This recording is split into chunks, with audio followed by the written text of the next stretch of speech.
মুখে খনন কাজ শুরু করা চলবে। এই বিষয়টা কতটুকু প্রভাব পড়বে সামনে জলাবদ্ধতার নিয়ে?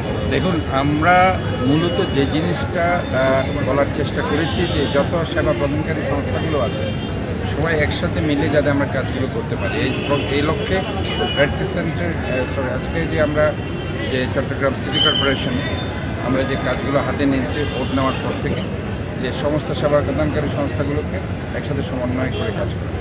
তো এটা আমি দেখতে পাচ্ছি যে সবাই আমাকে সার্বিকভাবে সহযোগিতা করছে। যখনই আমরা মিটিং ডাকি সবাই আসে। রিসেন্ট একটা মিটিংয়ে আমরা বলে দিয়েছি যে নালার পাড়ে খালের পাড়ে যে মাটিগুলো রয়ে গেছে সেগুলো দ্রুত সরিয়ে ফেলার জন্য, এবং যেখানে যেখানে প্রিভেন্টিভ মেজার্স দেওয়া দরকার সেগুলো দেওয়ার জন্য, আর ম্যানুয়ালের ঢাকনি স্ল্যাব যেখানে নেই সেগুলো দ্রুত সরিয়ে দেওয়ার জন্য।